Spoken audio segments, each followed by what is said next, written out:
muitos agentes já perderam a sanidade a investigar o paranormal. E hoje eu estou-me a propor a ser esse agente. O agente que é capaz de perder a sanidade por estar a investigar a história de ordem paranormal. Se quiserem me ajudar, eu aceito. Bem-vindos à investigação que eu tenho a decorrer. E a relação de Santo Verso com Tenebris e, no caso, o signo de morte e conhecimento. Eu tenho aqui algumas coisas aqui neste miro que espero que possam ajudar. E por fim, tenho aqui na Wiki uma dúvida. Se alguém me puder ajudar, eu acho que seria bastante engraçado. A Wiki foi bastante preciosa para mim, para ajudar neste caso. Por isso, muito obrigado. Tenho aqui só uma pequena frase para começar, que é: a verdadeira arte é só um reflexo dos sentimentos de quem a contempla. Mas esta frase, como podem de reparar, não fala sobre aquelas frases, digamos assim, de mistura de elemento. E, por exemplo, morte, todas as coisas precisam de um fim, conhecimento, saber tudo é perder tudo. Algo assim desse género. A frase que eu fiz para a tinta, as frases que eu fiz para a tinta são: todas as coisas banham o outro lado, ou todas as coisas que banham o outro lado, ou então o fluxo precisa de um fim. Estas duas frases refletem a sensação que se tem relacionada à arte. Então, todas as coisas que banham o outro lado, ou todas as coisas que banham o outro lado, é no momento em que estás agarrado à tinta, uh, tudo o que estás a sentir, tudo o que estás a viver, tudo o que podias estar a viver naquele momento, está a banhar e está a ser permeado pelo outro lado, e vice-versa. Ou então o fluxo precisa de um fim, que é exatamente para mim o que acontece aos avós de Bárbara Lima, em O Segredo na Ilha. Eles morrem a ficar a olhar para o quadro da família, da filha deles, pronto, da parte de familiar, e eles eventualmente têm o seu fim através do sentimento e dos fluxos que estavam a ter antes. É de notar que este sino já é muito velho mesmo, visto que é na altura dos nativos da ilha há muitos e muitos anos atrás. Depois nós temos aqui o sino de sinais do outro lado. Só desculpa lá, perdão. Antes de ir ao sinais do outro lado. Aqui gostava só de mencionar também que é a primeira vez que nós temos, então, apresentado de forma direta o que é um sino e o que o sino produz. Que neste caso é a tinta, e a tinta é algo físico, algo tocável. E, tanto morte como conhecimento produzem algo tocável também. Neste caso, o lodo de morte e o sangue de sangue. Então acho que dá para fazer aí misturas ali no blender, estás a ver? Faz assim e sai-te lá tinta. Depois, nos sinais do outro lado, nós temos dois elementos que não necessariamente têm uma forma física, e nós então temos sigilos transmitidos através do som, através da televisão, da TV Verminho, pronto. Este sino, de energia e conhecimento, tem a frase de: vocês tentaram esquecer, vocês tentaram mentir, mas a presença dele atravessa vocês como uma explosão de memória. Os sinais, o conhecimento, o caos. Saber tudo era inevitável. Frase muito boa. Ambas estas temporadas são incríveis. E aqui, efetivamente, é-nos apresentado então uma forma não física de transmitir sinais.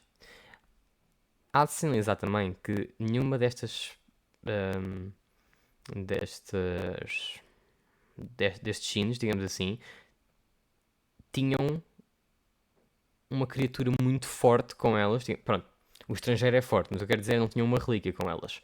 E talvez por isso é que se tivessem a necessidade de criar novas criaturas de tinta. Era isso que eu queria dizer. Agora, nós em Hexatomb temos o sino de sangue e conhecimento, o sino de intenção, cuja frase é: algo cresce dentro de vocês, um sentimento primal, como a fome, mas racionalizado. Um instinto moldado em uma forma direcionado. De uma forma direcionada, perdão. Vocês são preenchidos pela intenção de um estigma da coroa de espinhos. E para mim a frase que refere a Hexatomb é saber todo o fluxo, que é entender o que se passa dentro de ti e qual é que é a tua intenção, digamos assim. É entender os teus sentimentos.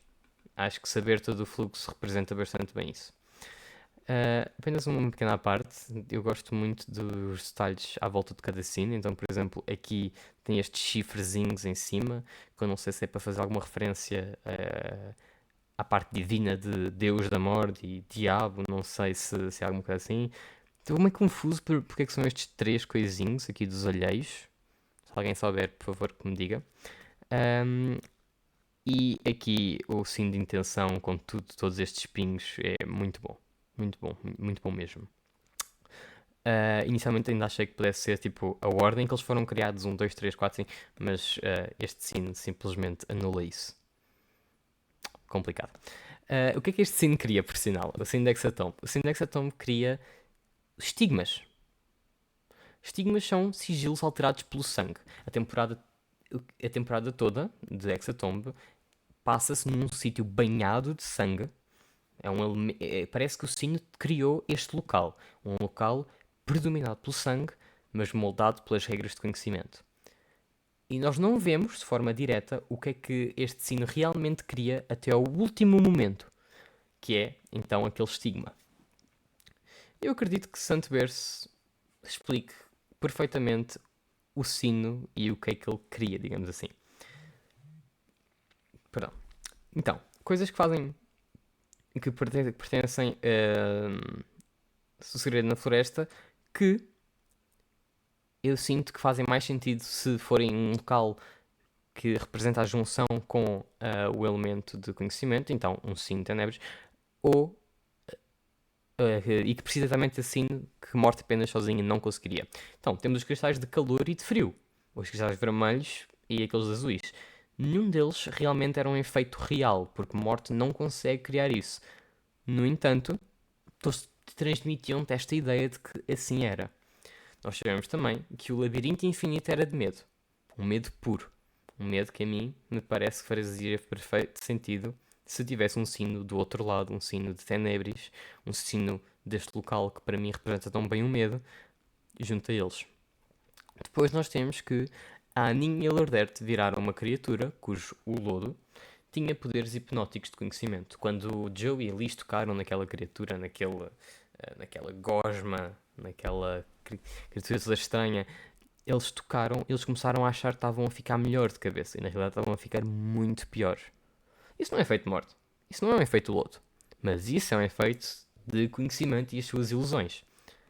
Outra coisa é efetivamente esse, que é todo o lodo de Santo Berço, e relacionado a Santo Berço e ao símbolo espiral, era bastante diferente do lodo que vem para a frente. Porquê? O lodo em descongelação, quando tu tentavas queimar, queimava, mas não propagava da forma que propagava em Serena Floresta. Porquê? Porque eram lodos diferentes, eram lodos com composições diferentes. Outra coisa que prova que o Santo Berço estava alterado de forma pelas regras e pelos sigilos de conhecimento era que o Tiago, que não ouvia mais de um dos ouvidos, quando foi curado pelo cristal verde, ele voltou a ouvir sons. Mas o Céluit já afirmou que se ele saísse de lá, ele tinha perdido essa capacidade.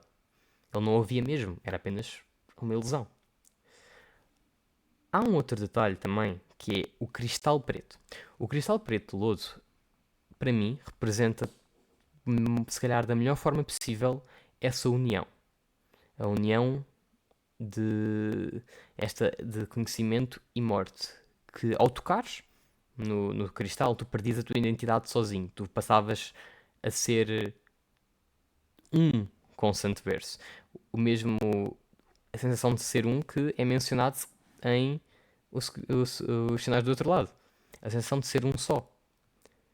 O que acontecia? Tu tocavas no cristal e tu passavas a sentir-te parte desta comunidade. A parte da comunidade de Santo Berço. Passava a ser um lusídio. E isso não era algo que simplesmente morte mais uma vez conseguiria fazer sozinho. Afinal, a morte é só sobre o tempo. Pronto, não só sobre o tempo, mas a ideia geral é que ela não engana e não consegue manipular a forma como tu pensas.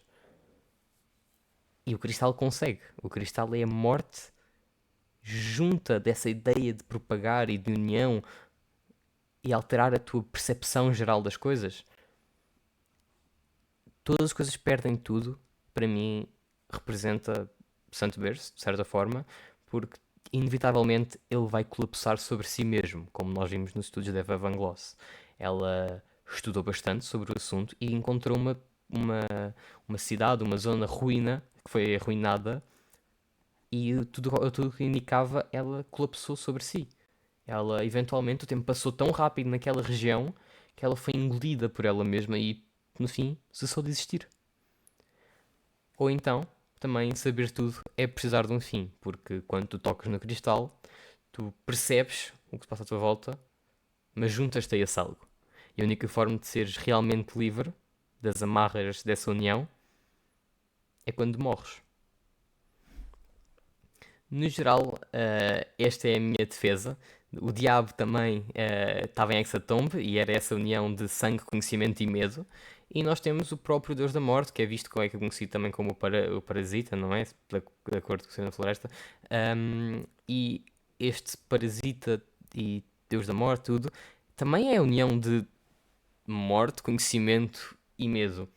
Então eu sinto que efetivamente, de forma bastante direta ou indireta, tudo nos leva a esta união impossível. Esta relação entre tudo. Que a arte une-nos. A arte. Também foi dito, se não me engano, no Segredo na Floresta, pelo Selbit, se lá, se estiver errado, alguém que me corrija, que duas pessoas podiam estar a observar a mesma arte e serem captadas pela arte desde que o sentimento delas fosse o mesmo. Mais uma vez, há esta conexão de o que elas sentem em conjunto tornar numa só. Por isso, se não tiver a sentir o mesmo, precisa estar sozinho para sentir aquilo, para vivenciar aquilo que a arte tem a oferecer. Nos sinais do outro lado é tudo sobre nós somos todos um, a união de junção, esta amálgama de um só ser. Aqui, apesar de ser muito mais individual, o teu instinto individual, tu no fim, bem no fim, antes de haver os desejos do diabo, os desejos prometidos do diabo, o que é que tu precisas? Todos têm o mesmo estigma no fim. Todos eles pertencem a um só estigma. Todos eles estão unidos através de apenas uma coisa. Todos os outros estigmas têm que ser terminados para ficar apenas aquele. Porque eles no fim estão todos juntos. Apenas os iguais ficaram. E em Santo Berço havia exatamente essa cena da união, essa sensação de nós Lusíadas? Não, Lusíadas. Ai, Lusídios, estava complicado, perdão. Os Lusídios tinham essa parte da união, de eles serem todos uns para os outros, de eles serem apenas uma comunidade. E eu acho que acima de tudo, isso representa muito bem tudo o que eu tenho de teoria. Temos aqui curiosidade, não é? De que este símbolo de Santo Berço, que é o que este Deus da Morte tem, era o símbolo errado. O símbolo correto supostamente é este, Canubideu, porque este não diz nada em sigilo, estes sigilos aqui à volta não significam nada, mas este diz perfeitamente o Santo Berço, ou o Santo Berço Eterno, uma dessas situações. Um, então eu acredito que num Santo Berço com o símbolo perfeito é um Santo Berço onde o sino será demonstrado também. Eu acredito fielmente nisso. E acredito que. Ou então, correção, eu acho que na realidade a melhor forma de eu dizer é: eu acredito que um símbolo de Santo Berço perfeito no local onde nós encontramos este Santo Berço, perto naquela caverna, é como será revelado o Sino Tenebris. Porquê? A Aninha e a Lourdete tiveram aquela experiência paranormal bastante estranha e eu sinto que essa experiência paranormal foi levada efetivamente pela conexão do símbolo de Santo Berço, pela manifestação de Santo Berço no futuro com o encontro do sino de Tenebris, que é a união desses dois com o próprio medo. Eu acho que isso vai se encaixar tudo de uma forma brilhante e que vai responder muita questão por aí. Agora, a fazer essa teoria, eu encontrei aqui uma imagem e eu tenho apenas uma questão que se alguém me puder responder, eu ficaria muito grato. Que é, nós aqui no Wiki... Oi? Acho que estou no sítio errado, perdão. Daqui era Segredo na Floresta. Deus da Morte. Caverna de Santo Berço. Não, se calhar é só assim. Santo Berço. Peço desculpa pelas publicidades. Eu gostava apenas de alguém me explicasse que eu fui ver e no episódio de Ordem Paranormal onde esta imagem aparece, o buraco da explosão está preto. Oi? O buraco aqui no meio da explosão de tudo queimado está preto. Mas aqui na wiki está como verde. Se alguém me pudesse explicar só o que é que aconteceu aqui, eu agradecia. Porque se não, se isto for suposto ser realmente verde, eu arranjo toda aqui uma outra teoria de como é que funciona a visão paranormal do Jasser e a prova de que ver as realidades, ver o tempo de uma forma separada e, e saber tudo, cria assim uma visão toda perturbada, digamos assim. Mas pronto, acho que no geral tenho aqui bastante coisa. Se alguém quiser me ajudar a investigar mais sobre isto ou tiver alguma sugestão de outra coisa que gostasse que eu investigasse, eu sou todo ouvidos. Até lá, bom descanso e por favor, vejam Paranormal, vejam Ordem Paranormal com som, porque eu posso não ter visto e se eu tiver errado, gostava de saber. Resto de um bom dia, boa tarde, boa noite a todos e adeus.